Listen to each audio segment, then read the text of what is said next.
Today is November 20th, 2014, and we are interviewing Mr. William Milton at the Anna Veterans Home in Anna, Illinois.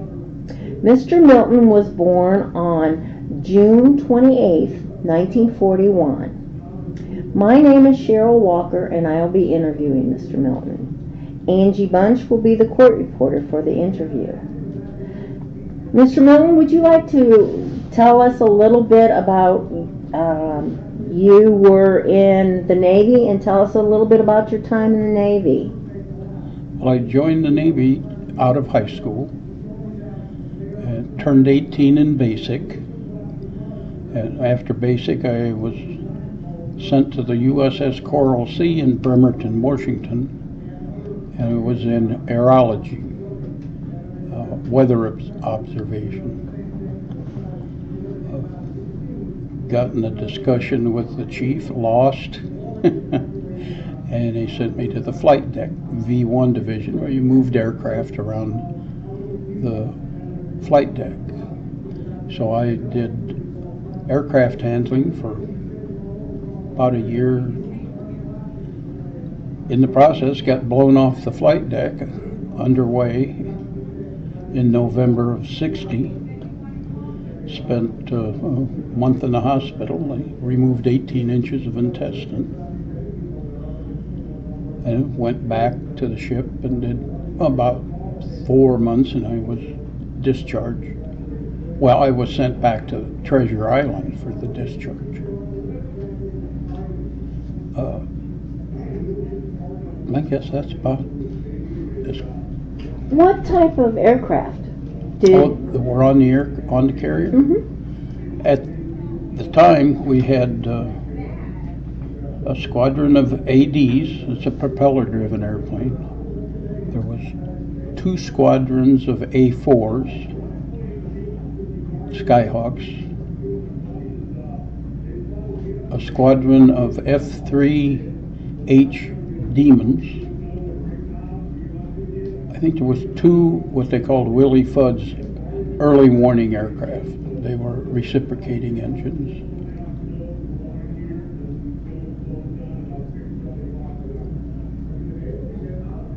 One helicopter, what they called a HUP-3. It's a small twin rotor. Altogether, at one time, I think they had like close to 100 aircraft on board. Did you help with landing and takeoff? I was on takeoff end. The group I was with would, after they were untied toward the fantail, they'd taxi up to where we were at, and then we'd put on the Skyhawks, you'd put a tow bar in the nose wheel, and then using that, you would bring them up and set them on the catapult. And then another guy would put a hold back down on a cable that when they went to full power, it wouldn't go anywhere because that hold back was there. And then when the cat would fire, it would overcome that and break it in half. It looks like a little dumbbell. It was designed to break at a certain pressure. How did you talk about that, and before that you were with weather. Yeah. What did you do with that? What we did was take the hourly weather obs. You learned to do that, use the equipment that they had. Watch the fax machines, because we'd get weather from, I don't know where it came from, to be honest with you, but it came in on the radio. And in old fax, it ran with the electric needle that would burn it, be kind of brownish, and we'd get those in. And we'd also get the hourly obs of all the ships in the Pacific Ocean and stations, and we'd start putting the information on a map. So you had to find the longitude and the latitude, and then you had to put down, let's see if I can remember. wind speed, wind direction, barometric pressure, air temperature, water temperature. I think that was it. And it all had to fit under a quarter. So you had a lot of them to go. And then the first class and the chief would take this map and they would put the isobars. Well, that was the other, the barometric pressure. And then by going from barometric pressure to barometric pressure, you find the ones that are the same and you draw a line to it, and then the next one. And if it all worked out right, you'd wind up coming back to where you started. That would be perfect, but it's never perfect, because that would indicate either a high or a low. And once you got to doing it, as much as the chief did, you listen to him say, okay, now the end's going to do this, it's what's going to, well, he went to school for that, but we were at the other end of it. We were just learning. But it was real interesting. And especially when the chief says, here, take this up to the Admiral's Bridge. Give it to him. So I get up there, Marine, he wants to know what I wanted. I told him, and he went in and came back out. And he says, okay, go in. And here you had all these tables. You got the skipper of the ship, all of the commanders, and then the admiral's weather, or the advisor, I guess you call him. And I had to give him that. It scared the heck out of me. What made you go into that field? Was it your choice? Oh, yeah. In growing up, I had a lot of interest in aviation and weather. At the airport in Burlington, they had a weather station, and I'd hang around there and think, these guys, after they figured out that, they're not going to get rid of you, you're going to keep coming back, they started explaining things to me and that. I got an interest in it. So when I went in the Navy, in basic, I said, hey, I wanted to go to aerology school. And come to find out, at that time they were looking for a lot of new boots for the Coral Sea. They were just recommissioning it. So went to the Coral Sea. And then when you got to the receiving station, what's your interest in that? And I asked him, I told him I'd like to get into aerology. Okay. A lot of people the same way, just, what interests you? And if you got a good guy that listened, otherwise you're going to go to this division or that division. So I lucked out in that way. When they recommissioned the Coral Sea, were you one of the first? Well, we were the first crew. The ship was, the keel was laid down in 1945. And then from 45 to 56, I think it was, when she was decommissioned at Bremerton, I guess. And then they put an angle deck on it and an enclosed bow, put steam cats, brought it up to date. So we were the first recommissioning. We were the first crew. So we're called plank leasers. The guys that were on board were plank owners. So I'm a plank leaser. So you got a plaque up on the Coral Sea? Yeah, I got it somewhere. Do you remember? Yeah, I think it's at home. It's a picture of the ship. Where all did you go? In the on the Coral Sea. Well, our first out of Bremerton was Vancouver, British Columbia. And then the first deployment, of course, everybody goes to Hawaii. And then from Hawaii, we went to Iwakuni, Japan, because we were carrying Marine jets. Of course, they launched them before we got there, but we had to pull in to let the enlisted and the equipment get off. And then to Yokosuka and Kobe. And there's one more. It's the one that I got blown off the flight deck and it took me to. Okay, the destroyer picked me up. They highlined me to the repair ship.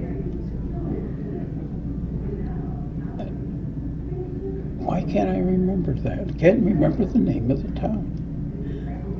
When they just had that big, it's been years ago, but that earthquake that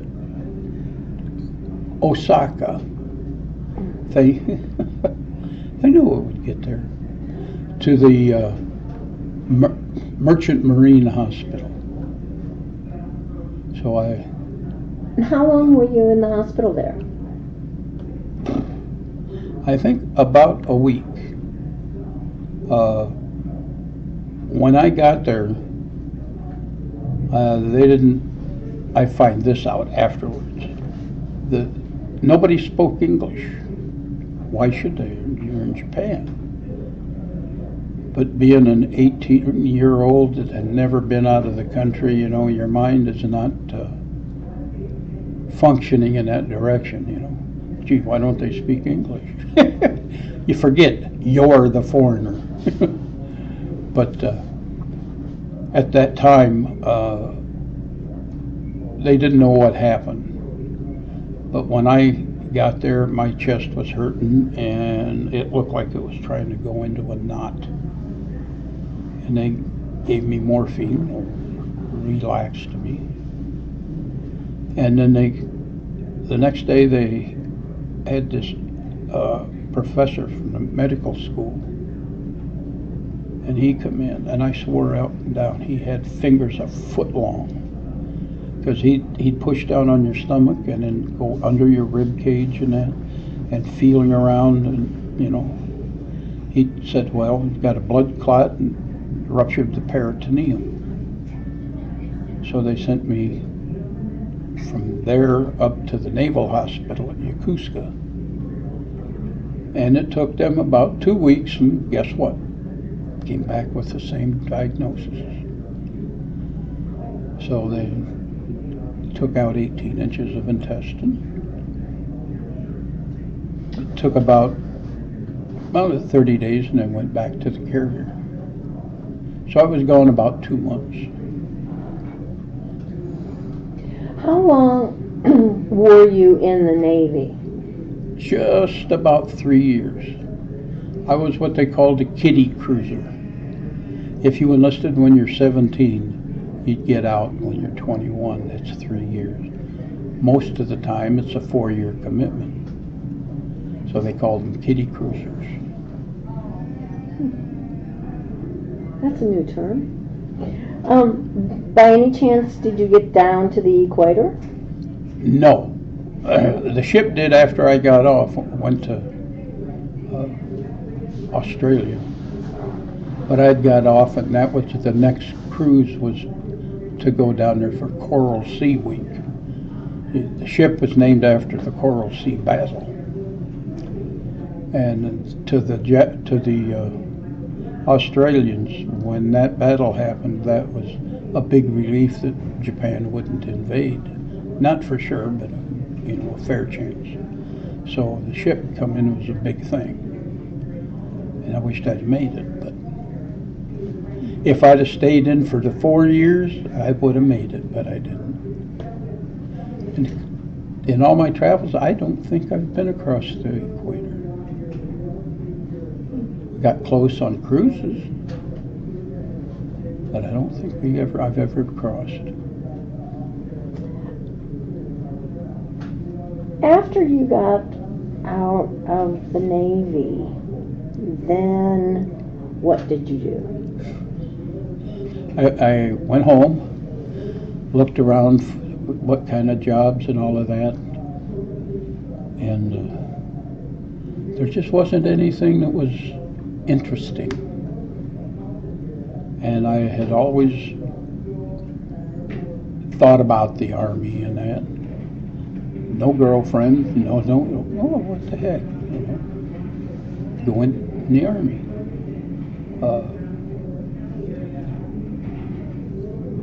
I'm not sure exactly why I picked it, but I asked to go into Nike missiles. Excuse me? Nike, the Nike anti-aircraft systems. They sent me to Seattle, OJT,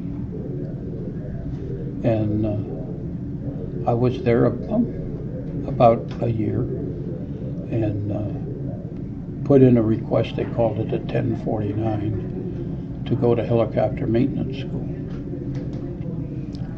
So I lucked out and got it.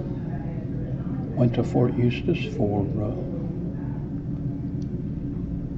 helicopter maintenance school, which was, at that time, it was the one I asked to go to, was the longest, 6 months. And in the process, my back went out, wound up at Walter Reed with taking 2 discs out of my back, and then sent me back to school. And when I graduated from, that's when I went the first trip to Vietnam. Did you have to take basic? In the Army? Yes. If they didn't? No, because nothing, well, I ain't gonna say nothing, but Navy doesn't function with a lot of weapons. I mean, individual weapons and movement and tactics and stuff like that. So yeah, it was, I could see why. How did, when you got your orders for Vietnam, did you know before you were going to go to Vietnam, or was it expected that you were going? I volunteered. You volunteered. You know, like say you're 21, dumb, think you're boilerplate, bulletproof. And besides, never been to a war, I'm in the Army. I've always liked it, watched a lot of military, Well, I'm in the Army, and the Army is, was okay. So I volunteered. And then, of course, the orders came back to go into Vietnam. And on the orders, it told you, what the APO that you would be at. And a lot of the instructors that we had been to Vietnam and were back. And so we went around asking them, okay, here's the APO, where's it at? Oh, you're going to Vung Tau or Pleiku, or I wound up going to Quy Nhon on the beach. And with call signs for the helicopters was beach bums. So it was a good place. So that was your base camp. Did you ever leave your base camp? Oh yeah. At that time, there wasn't anything outside your base camp other than Indian country, as it was called. So you would have to fly out, take whatever your mission was. Our mission was mostly working with the ARVN Rangers, and can't think of what they call them, forward observers. The Air Force forward observers, you pick them up, take them to a hill, go back, pick them up, take them to another hill. Things like that. And then when you put the Rangers down, you supply runs. And that's where I got into Agent Orange. And in '65, they just had, all it said was defoliant. You're trying to put this liquid from a 55-gallon drum into a helicopter dispersing system. You got a lot of it on you. So you're working with it all day long. You're soaked with it until you get back to take a shower. And it really didn't show up on me until last 7 years, I guess. Now I've got neuropathy, can't feel anything basically below my knees. Fingers tingle. So it's kind of made a mess. It caught up with me. Now, how long was your first tour in Vietnam? They're 1-year tours. And did you take any leave? No, I didn't. What about any entertainers? Did they come over? Or? At that time, they were at the bigger, like down at Vung Tau, Saigon. We're out here with, maybe if we're lucky, 100-acre ramp and tents till you got to the bigger places. So you lived in tents? For a very short period of time, then they built hooches.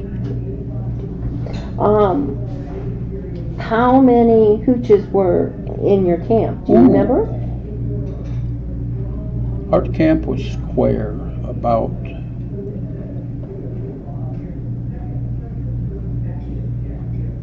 I'd say about 50 yards by 50 yards. You had the perimeter, the first row hooches, a road, second row, kind of wide because it's a mess hall, and that was here, and then another road, and then the hooches, and then the defense lines. The interesting thing on the one end was it was a women's prison. A women's prison for Vietnam. For Vietnamese. our Vietnamese. And then off the other end there was a hospital run by the New Zealand. An interesting place. What kind of meals did you get? Well, where we were at, we were lucky because we had a regular kitchen.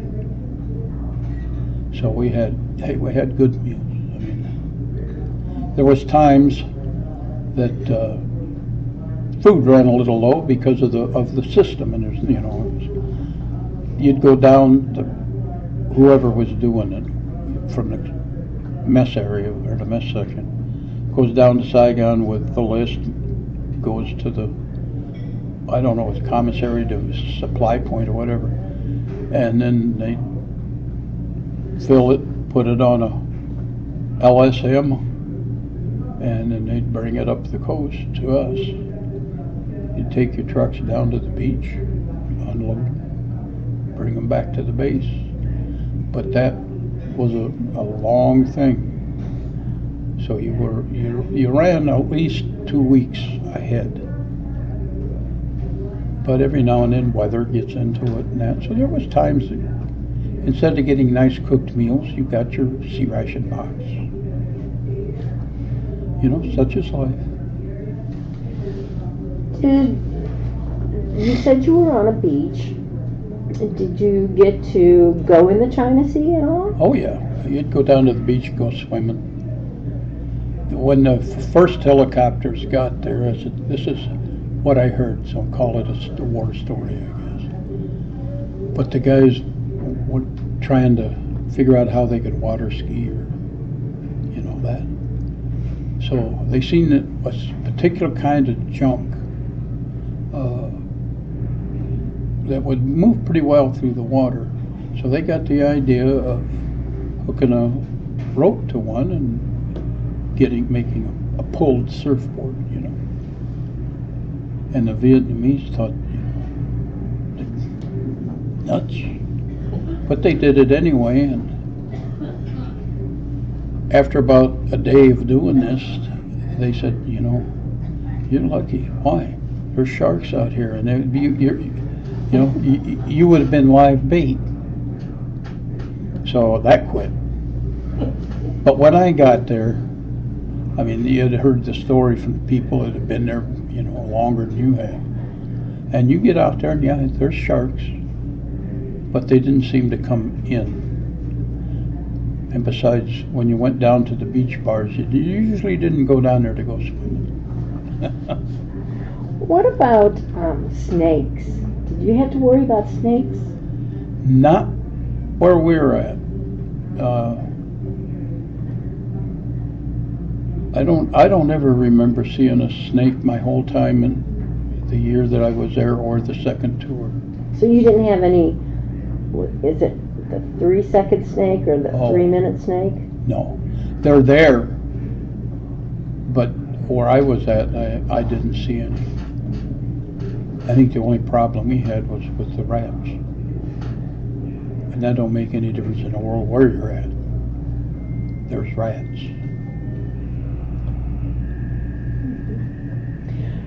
So after your first tour of Vietnam, where did you go?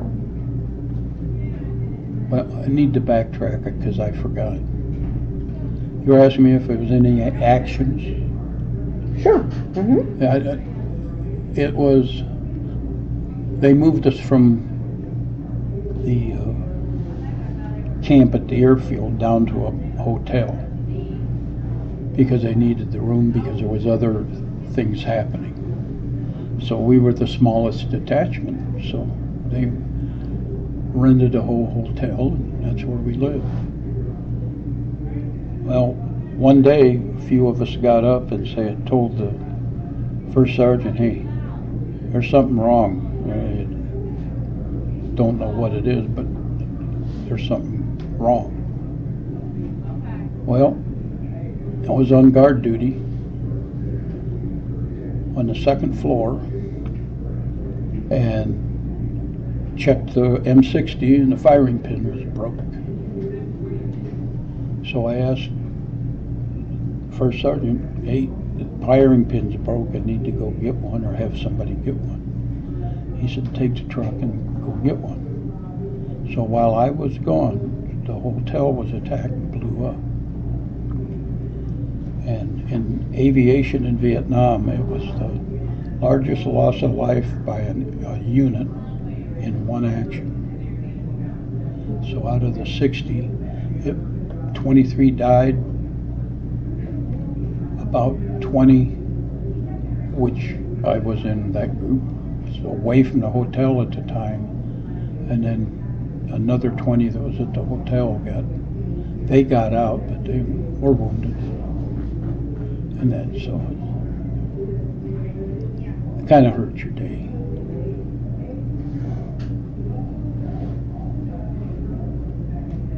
Okay, so after that tour, where did you go? Germany. I got a 30-day survivor's leave and a 30-day leave. So I had 60 days.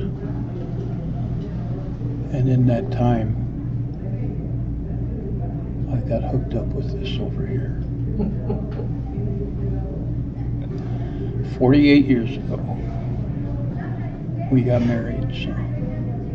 Did she go to Germany with you? Yeah, I sent her a round-trip ticket. We got over there and got married. And had our honeymoon in Birch's Garden. Got up to Hitler's tea house or the Adler house, however you know it. Then she tried to kill me. What did you say? I said, then she tried to kill me. Neither one of us really knew how to use the camera I had. And there was a way to focus it, but I forgot to tell her whatever. So she was trying to focus by move back. And I got to close to the end. I looked down, and I mean it was like straight down. And I told her, no, I think I'll stay right here. But and I've said that ever since. I said that she's trying to kill me on her honeymoon. So, how long were you in Germany?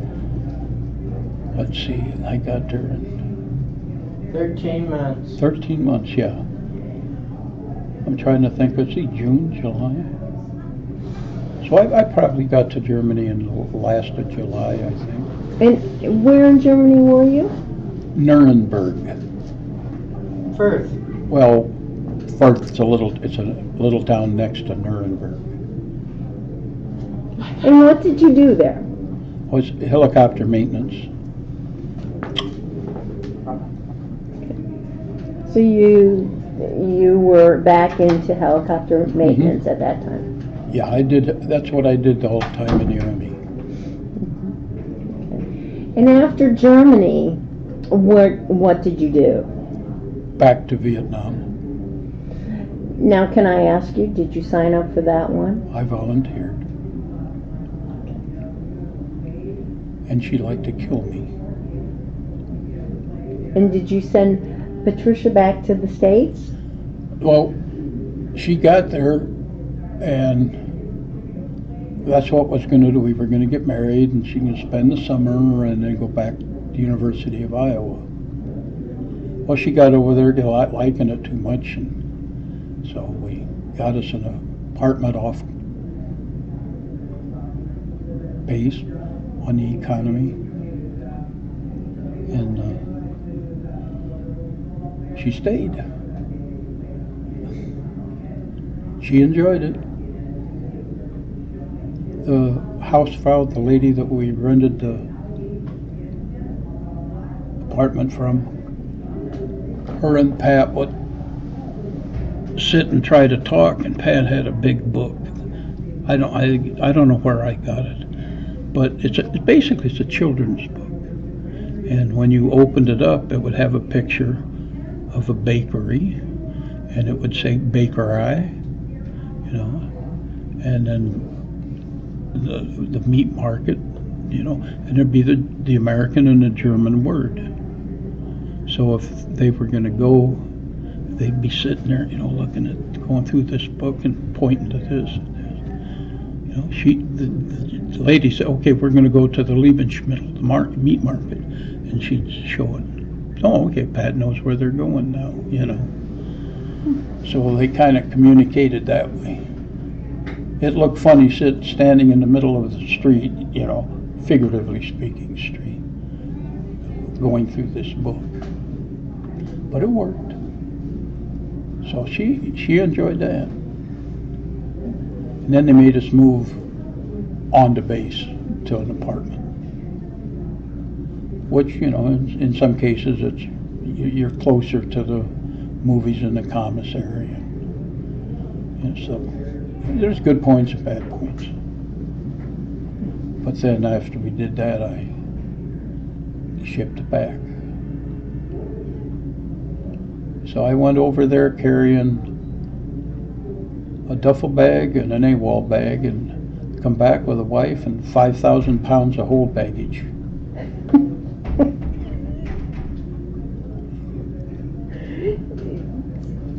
What made you decide you needed to go to Vietnam again?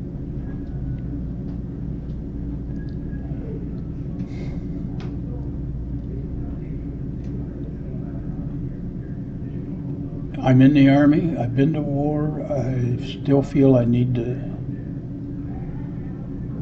I don't know if you say get it out of your system or what, but it was just, you belong where the fighting's going, Yeah, I know this can happen and that, or this or that.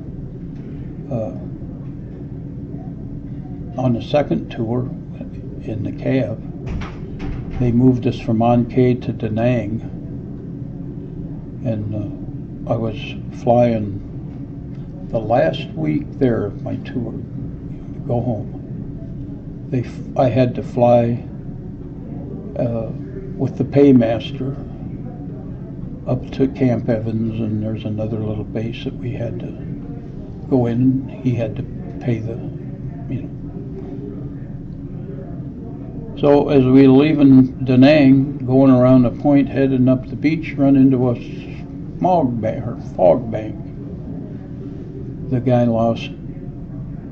got vertigo, and the co-pilot took over, dropped down below it, and on the beach, went up to Camp Evans, landed, paid the people, got back in the helicopter, and they said it's only like 10 minutes north. So we're going north, and we don't see a darn thing. And then all of a sudden on the radio, it says, helicopter, just said helicopter, be advised you're closing on the DMZ. Okay, we kind of went too far. So they turned around, a low tank, and they landed at, I think it was Conthien. And as we were gassing up, mortars started coming in where we were at. So we landed, we brought the mortar fire in on ourselves.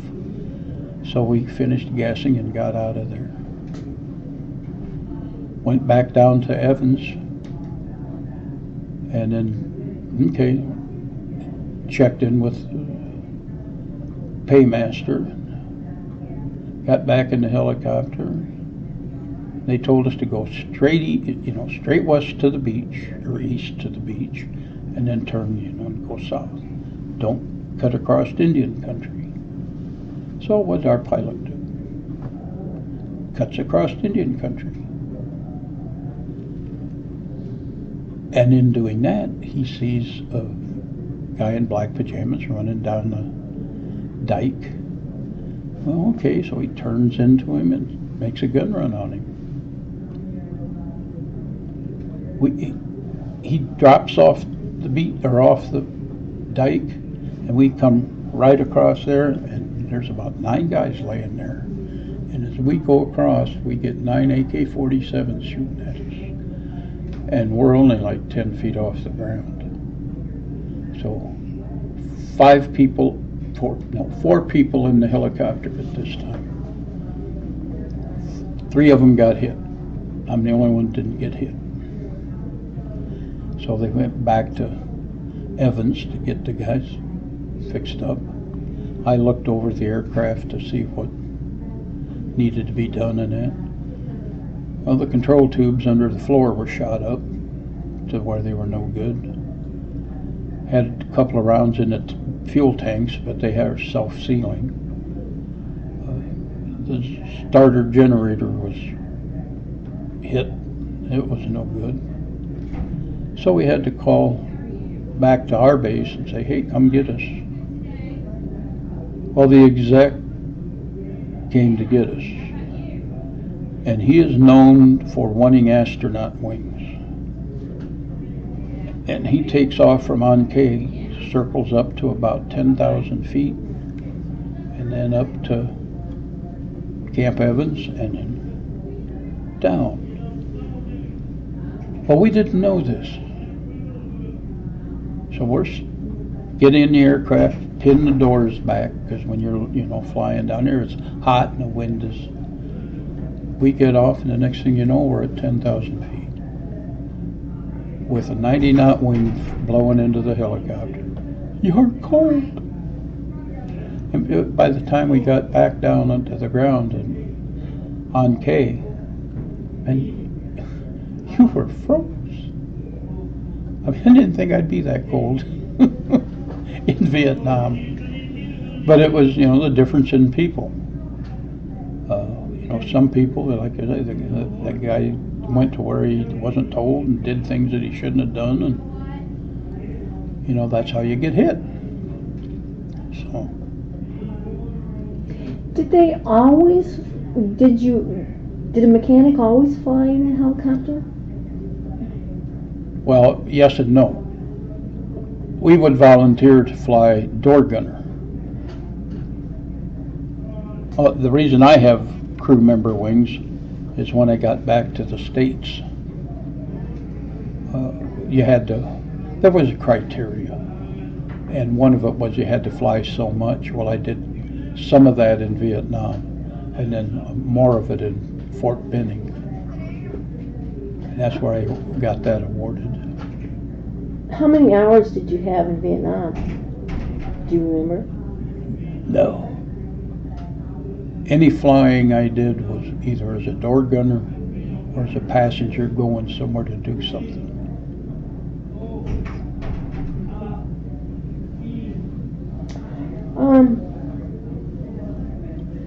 So after Vietnam, after your tour was over, did they send you home? Yeah, I got a 30-day leave and a 30-day survivor leave. And for some reason, the unit that I was going to in Germany didn't get the information on the survivor leave. So I come in about 2 days before the 30 days is up. And boy, he said, Sergeant DePaul, I thought he was going to kill me. And I says, hey, here's this orders and here's these orders. Well, they never got these orders. So they were about ready to put me down as a deserter. So I'm glad I got there a little early.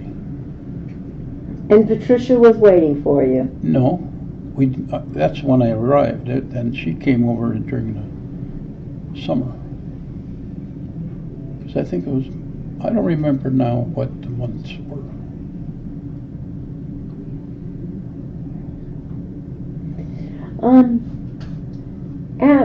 So you were in Germany a second time, and again were you?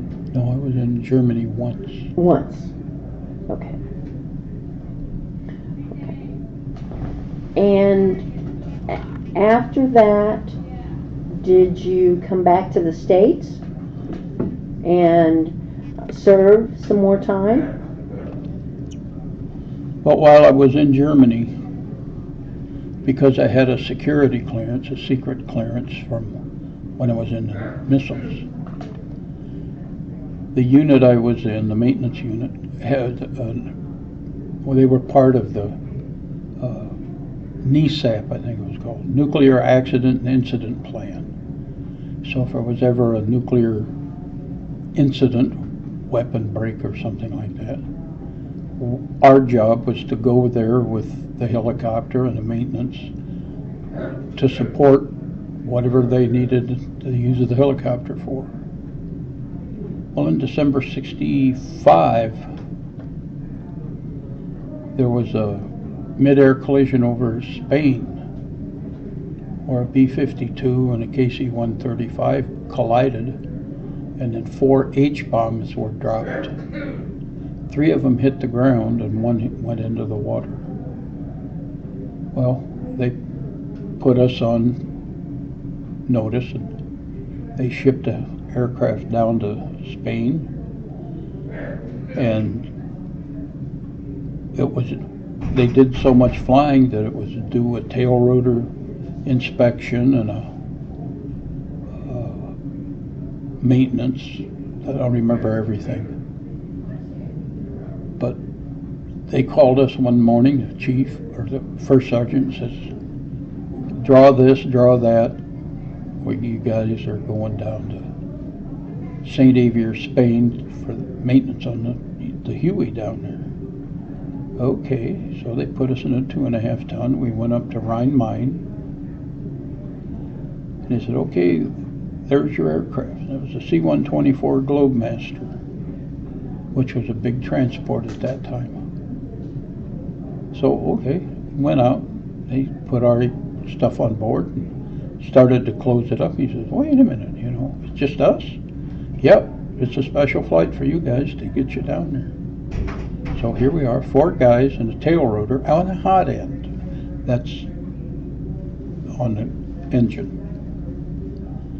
So here we are, 4 people, a tail rotor and a hot end, and we're the only people in this great big airplane.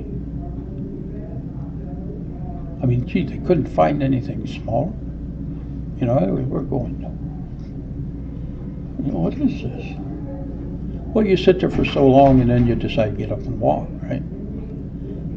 So 2 of us got up and we walked up toward the nose and then back to the back just to get a little up, And the crew chief come over and says, guys, don't walk from one end to the other. Why? Because it upsets the weight and balance of the aircraft. So when we walked forward, the nose started to go down, pilot had to pull back. We didn't, this big ass airplane. And they tell us, that we upset that we landed. Sounds like a war story, but I like old airplanes. So the nose of this C-124 opens up and the ramp goes down and we start going down, and here's the floor level. So, as you go down the ramp, floor level goes up like that. So you see more and more. We get about halfway down that ramp, and what you saw was 4 rows of yellow AT-6 trainers. That's the same thing with World War II that we used. And it looked just like you back on a World War II airfield. I mean, all of these AT-6s sitting there. Wow, I'm going to like this. And then the sergeant that was there said, well, we're over in this hangar. And the hangar doors are open, though, wide enough for us to go through. And he said, you're going to like what's in the hangar. So we go in there, and there's a Hinkle 111, a Messerschmitt 109, a Bucher Jungmeister.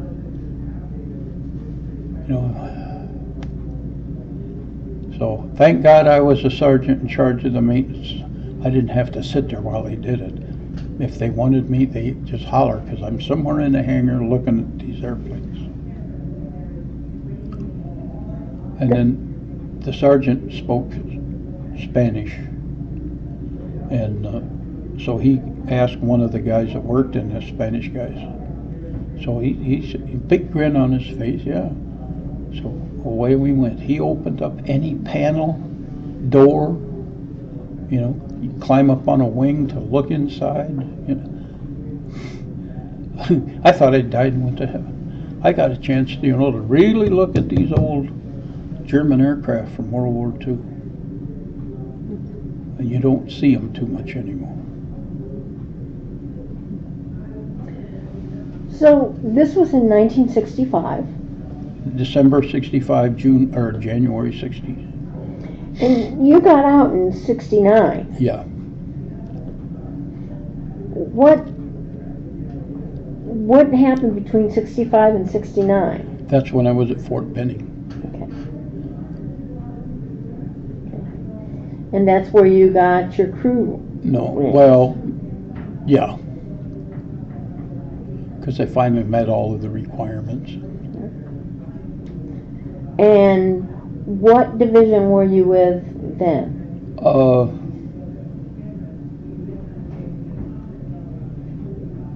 Let's see. Actually, we weren't with any division. We were assigned to the base. The other helicopter company that was assigned to the 179th Infantry Brigade. But we were assigned to base. So we supported the Airborne School, the Ranger School. We always had to have a helicopter on medevac ready to go. All the switches are in the right position. It's all checked out. The aircraft is shut up. Nobody goes near it. When they have to go, all they got to do is run there, open up the door, strap in, and hit the go button. Because they'd done their checks, and so they could make it off. So we'd go out to the DZ at Benning and pick up guys with broken ankles, whatever. Take them to the hospital.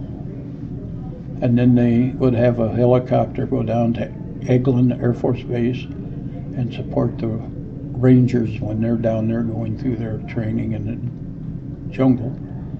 Or not jungle, but whatever they do down there. And then they'd send another helicopter with them when they went up to northern Georgia for mountain training. But they were there to support them, and it is real interesting because, okay, whatever unit the Ranger School would show up, they'd have Mermite cans. That's what the food that was in. We were instructed, the pilot was, fly out to these coordinates, land, wait X amount of minutes, and if there's nobody there, by whatever, we'll pitch, come home. Well, the Rangers had been let go here. They had to make their way, how or whatever they were doing, to this point, be there at this time. You've got a window of so many minutes, and the food's going to leave. Well, as they pulled pitch, hey, look, they just come out of the trees. Too late. I mean, that was, now same thing in the morning. Okay, they go to these coordinates. So it was, like I say, that if you crewed on that, you got into some interesting things. What made you decide to get out of the service?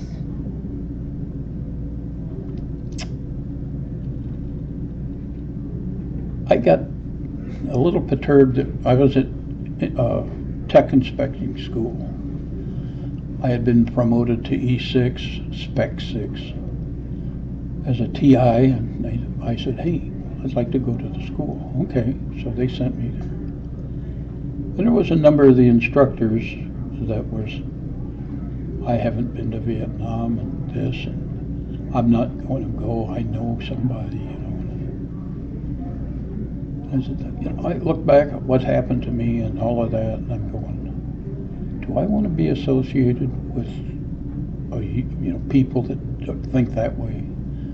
And the other thing that was going on was, there was a lot of dope and that around the system. There was a young man,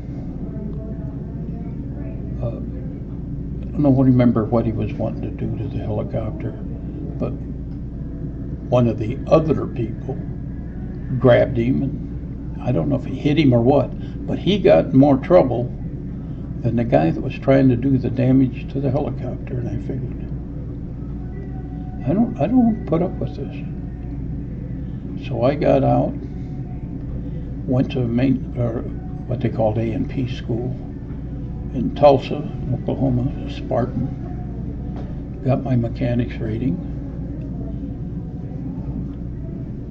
That was in 71, early 71. I came back, I got a job at Chicago Helicopter, worked there. There was an Army Guard helicopter unit, a couple of hangars down, so lunch and that, I'd go down and see what it was all about and that. So I joined. And then when they started talking about getting Hueys, that's when I got hired. So I was the crew chief on the first Army Guard helicopter, UH-1, to come into the state. And how long were you with the National Guard? 10 years. And you worked there full time? No, I did that for about 10 years. And then I left there and came down to Southern Illinois University and taught aircraft mechanics and helicopter mechanics. And I did that for 25 years.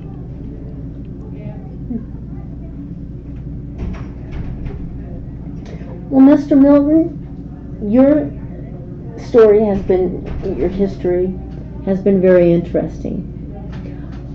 I want to thank you for serving our country. I really would like to thank you for honoring me with the opportunity to interview you today. Well, I know. When I talk to some other people like that, you know, you can see in their eyes that I think you're telling war stories, and it sounds like it, but it's true. And you're the first people outside of the guy I taught helicopters with that I've really talked to since I got back from Nam.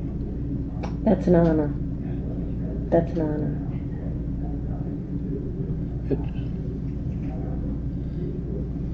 Thank you. You're welcome.